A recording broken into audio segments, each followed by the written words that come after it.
Good morning, everyone. Can you hear me okay? All right.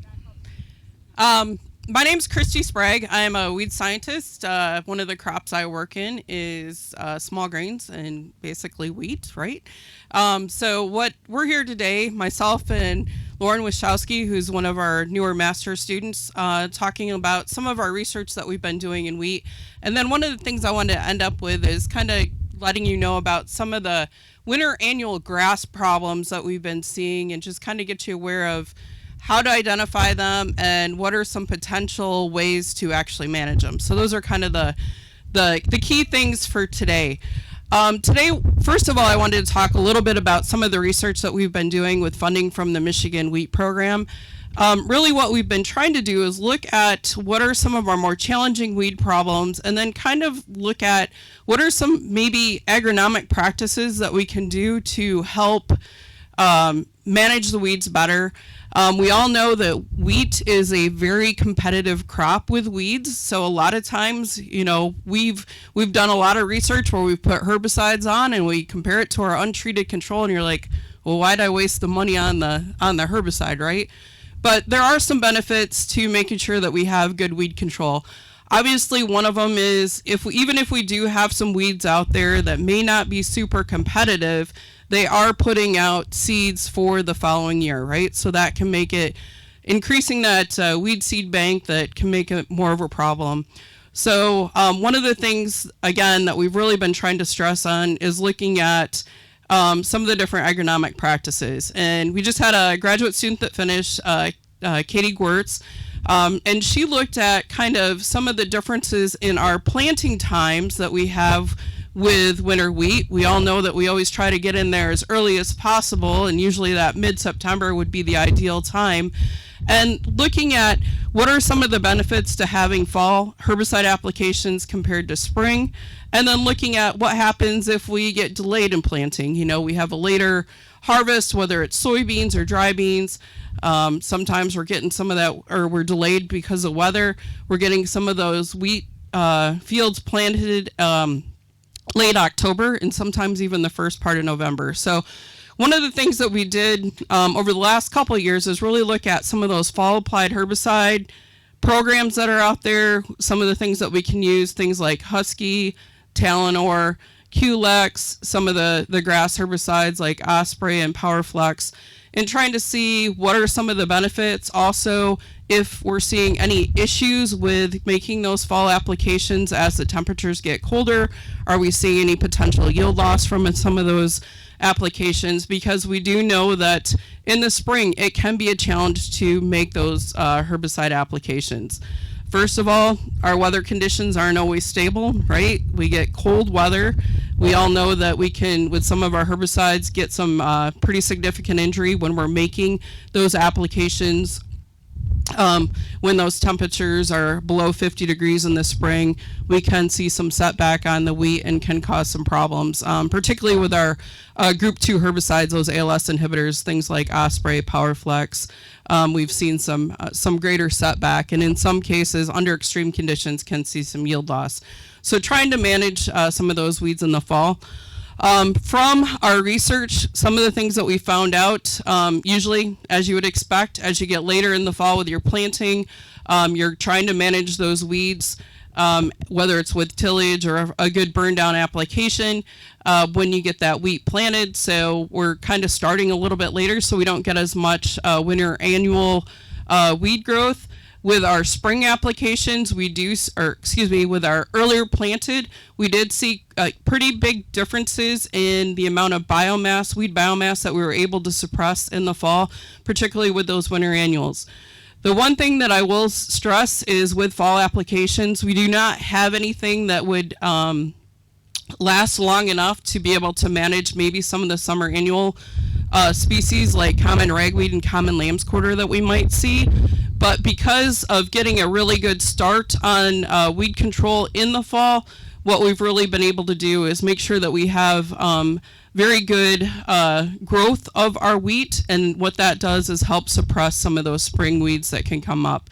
And usually where we would see the issue is after wheat harvest and things like common ragweed that can be an issue, or mare's tail. So from the pure benefits of those fall applications, usually the earlier planted wheat, there was a much bigger benefit. Didn't see any yield reductions from any of those fall applications, and we did kind of at the beginning of when we could put those applications on when the wheat was about at the 2-leaf stage in the fall, and then waiting about 2 to 3 weeks later. So no yield penalties from making those applications. And we did do quite a bit of different mixes. If you have a grass problem, things like Powerflex and Osprey are good tank mix partners with Husky. You can see a little bit of yellowing, but that quickly outgrows that. So those are some of the key things that we've found from the last couple of years. One of the new projects that we're looking at is really trying to look at some different agronomic practices, and that's really what Lauryn's looking at. So I'm going to let her tell you a little bit about some of the stuff that she's been doing, and it really pairs very well with some of the stuff that Dr. Manny Singh is doing and also what Dennis is doing, looking at potentially some narrower rows. You might have been able to see the new grain drill that was purchased by the Michigan Wheat Program for us to use, looking at 5.5-inch rows. So I'm going to let Lauryn talk a little bit about what she's looking at. Good morning, everybody. So like Christy was saying, we're looking at, in this trial specifically behind me, you can see a comparison, and we're looking at the narrow rows, which are 5.5-inch rows, versus a 7.5-inch row, as well as 2 different types of leaf architectures as well. So you're going to see a more upright variety. You can actually see the differences between the varieties pretty well. The shorter one behind me is going to be the more upright, so you're not going to see it go into the canopy, reach out into the rows as far as you would the other variety that is a more planophile variety or reaches further out into the rows, has a wider tiller. So just looking at the differences between those 2 programs, saying, okay, what can we see in weed suppression between the different herbicide programs without them. And then we also have, for our herbicide program out here, we're going to have 2 application timings. Once in the fall, we're going to see Husky out there that is going to look at our broadleaf control out there. So see what types of weeds we can control with. Out here, we didn't have very many winter annuals up here, but down on campus in East Lansing, we saw a lot of willow grass. We saw chickweed, and we also saw some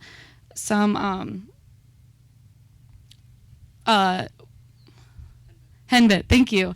We saw some henbit down there. We get to see the difference in control of those. Unfortunately, the next treatment was Osprey, which we're looking at grass control, and we didn't have very many grasses either here or there. And so the final application that we did in the spring was both of those herbicides combined, looking at a complete control of those in the fall. And then we also had our spring application timing, which was just Husky and Osprey together, seeing how we can control the summer annuals between the 2 varieties and the row spacings. Here we had some common lamb's quarter pressure, and down on campus we had some common ragweed pressure. Nothing really other than that was like super prevalent out in these things. And then we see a lot of throughout, we saw we would do a couple of different types of ratings and measurements. So a couple different timings after the spring application, we would look for how much weed control was affected by the herbicide, and then also looking at, okay, what can we see in the difference of the actual weed suppression itself, looking between what we have our non-treated plots versus our completely weed-free plots, seeing how much we could see the difference between the actual row spacings and how fast the canopy was closing. And also looking a little bit at the injury ratings as well. As we could see, there was, like Chrissy said, we would see a little bit of yellowing in the spring application, but again, nothing that lasted more than a couple of weeks. And really not much of an impact on the injury standpoint from just visual ratings so far. No conclusive data have been run on that yet, but and then another thing that we're really looking at was the canopy closure. So between the row spacings and the leaf architecture, we want to see, okay, how fast can we get this canopy to actually close? And so were able to do the measurements, looking at that, seeing, okay, are we getting a different, how fast are we closing? And you could see, as you could imagine, some initial stuff, you could see some differences between the row spacings and between the varieties. But so as we're looking at that, as we run more data, we'll see kind of what's going on with that. But yeah, excited to look at that. We're also doing just trying to quantify the differences between the two varieties as well, seeing how far are these two varieties actually like reaching out into the row versus each other, as well as are there actually like differences in the height.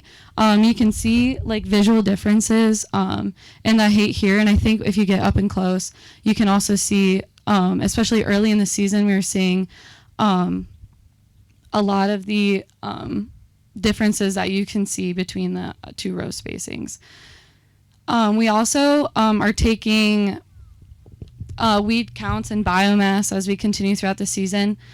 So weed counts just to determine, okay, what weeds we actually have out here. Like I said, up here we have some common lamb's quarters, and on campus we had a lot of common ragweed. And also seeing, okay, like what different biomasses do we have between the treatments? Are Husky and Osprey working together to control more weeds? Are they working together to, or is it just one doing more than the other? I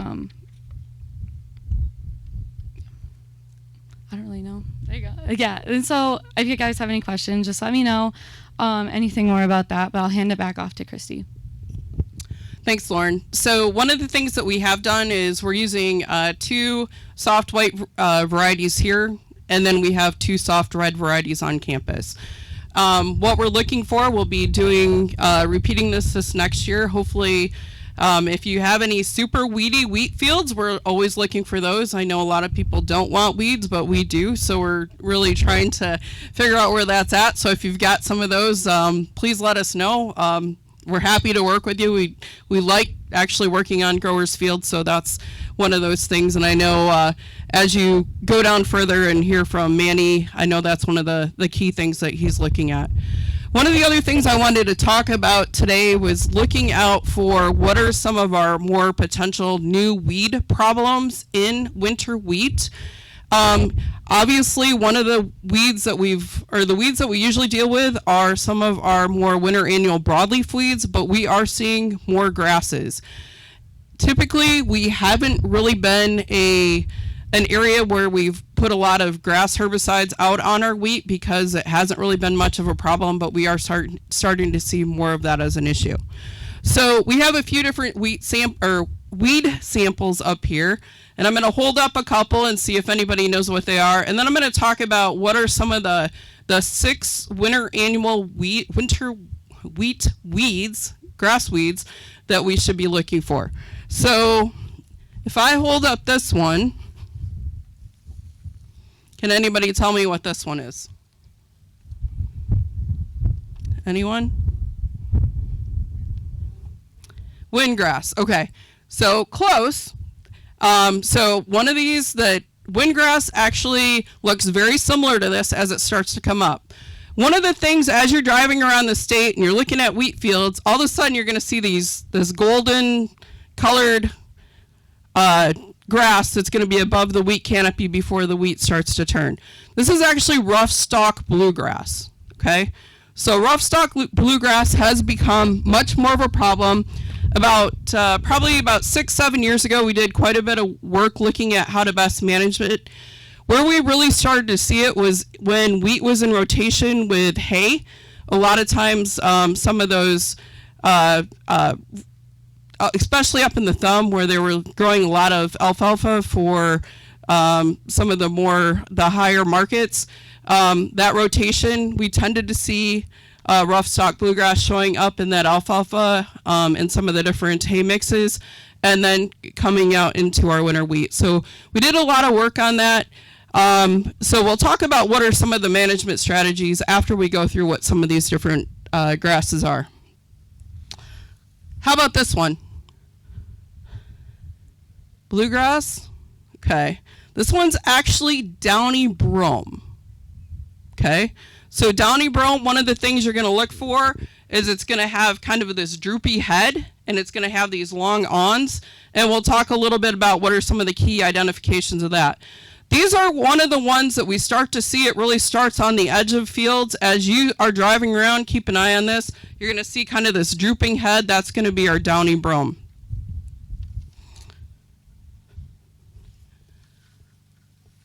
Okay, what about this one? Quackgrass. Okay, somebody says quackgrass. Anybody else? Okay, so quackgrass, right? We used to be a big state for quackgrass. This is actually Italian ryegrass. Okay, so this isn't a ryegrass. All right, this one is one that we're really starting to see as more of an issue. Okay, and this is not only in wheat, but we are starting to see it as more of a burn down problem for many of our crops before planting corn, before planting soybeans. And I'll share a little bit about that, of what are some of the things that we're seeing.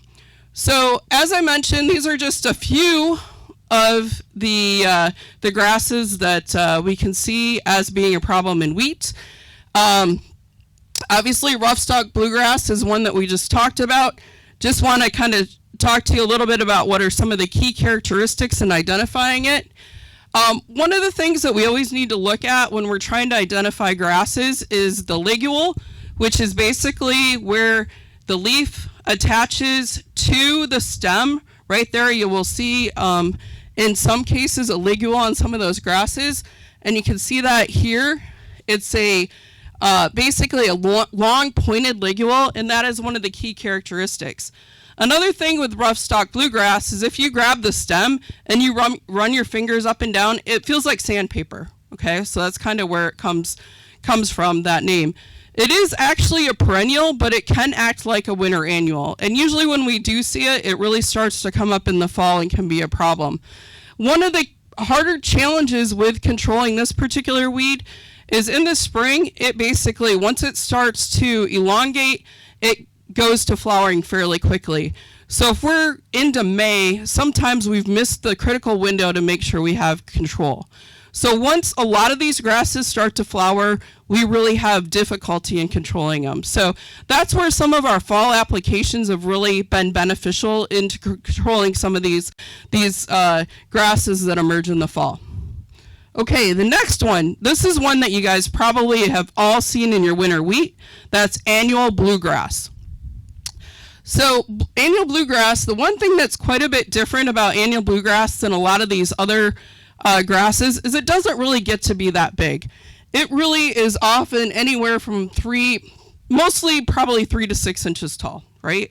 So if you go out in your wheat in the spring, you see it can be pretty thick, but in general, I don't really think it's as competitive as some of these other winter annual grasses. Particularly with roughstalk bluegrass, where we've had a heavy infestation, we've seen up to 50 to 60% yield loss. So it's really important to make sure that we get good control of these ones that are growing to be about 3 feet tall and being a lot more competitive. With annual bluegrass, obviously most of us have seen this. It grows in clumps. One of the things that's interesting or identifying from that is it has kind of a boat-shaped leaf tip. And then the ligule is also a long membranous ligule, but it doesn't have that long point, and it's not as long as what you see with roughstalk bluegrass. It is kind of more of a rounded ligule. So those are a couple key things to identify. Sometimes as they start to come up in the spring, those are the big things to look for. The next one we have is windgrass. Those of you in the thumb have been dealing with windgrass for a really long time. Back before we had some of our post-grass herbicides in wheat, you're trying all sorts of things like, post-plant incorporated treflan. There was all sorts of stuff. So we do have some fairly decent, effective herbicides to control that, but that can also be a problem. And in some cases, one of the things that does get confused with is the roughstalk bluegrass. It does have a jagged membranous ligule. It is also pretty long like that. So that's one of the things that you'd want to look for. And it also can tend to be about 3 feet tall, and it has a reddish panicle when it is above that wheat canopy. The next ones that we're going to just mention, as I said, downy brome. Again, we're seeing a lot more of this showing up in our wheat fields or on the edges. One of the key things to look for is with downy brome, it is very soft when you touch the stem. It's very dense. It's basically kind of feels like velvet, right? So it's like that. It also has this very drooping seed head, and you can see the long awns that are on that. One of the ones that it does get confused with is cheat. We don't see as much cheat out there as downy brome, but it is very similar. One of the things that you do not see is you do not see the long awns, and it's not as droopy as that. They both have, and this one does not have the hairs on the leaf stem. And then finally, this Italian ryegrass. This also has a membranous ligule, but it also has auricles. That's basically where the stem or the leaves go around the stem, and you'll see that here. And then you can see it does have a seed head that is very similar to quackgrass, okay? We are really starting to see more problems with this. One other thing that we're seeing, there's been samples that have been submitted to the diagnostic clinic. We have glyphosate resistance in this, so if you're looking at a burn down in the spring prior to planting corn or soybeans, that's an issue. We've also seen some ACCase resistance, the group 1 herbicides, so that's also an issue. So what are some of our methods of control? So we've got these winter grass herbicides that are, weeds that are becoming more of a problem. We do have some herbicides that work well. Some of them work better with fall applications as that wheat is starting to come up, because these grasses come up at the same time. So you're attacking them when they're small. If we wait till the spring, sometimes what can happen is those grasses can get a jump. They can start putting on their seed heads, which can be an issue, particularly with some of our bluegrass species. So when we're looking at rough stalk bluegrass, we kind of have control between fall applications and spring. With axial bold, this is our group 1 herbicides, our ACCase inhibitors. We actually have fairly good to excellent control in the spring with axial bold. Where we start to see good control, again, or excellent, is in the fall or spring with Osprey. But again, that has to happen early. Powerflex is probably not one of our stronger ones for rough stalk bluegrass. If we go to annual bluegrass control, both Osprey and Powerflex with fall applications do a really good job. We can get it in the spring, but we need to make sure we do it early before they start to have the flowers. Once it starts to flowers, it's very difficult to control.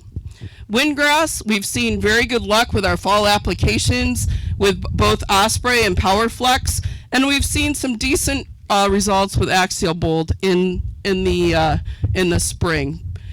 As far as the other grass herbicides, we haven't done a lot of work with those, but I can tell you from the labels, a couple of things that have really shown up is if we're going to suppress downy brome, Osprey will work, axial bold will not work.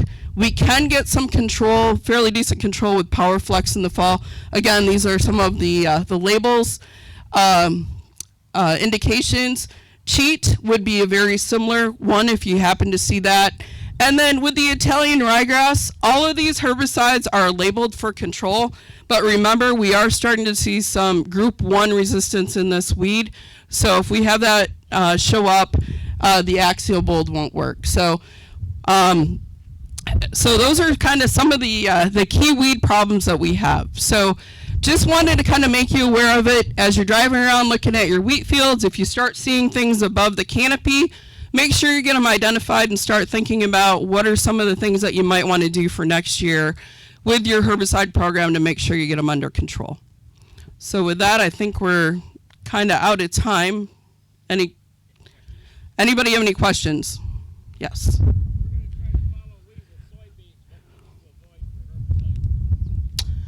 We're going to try to follow wheat. Okay.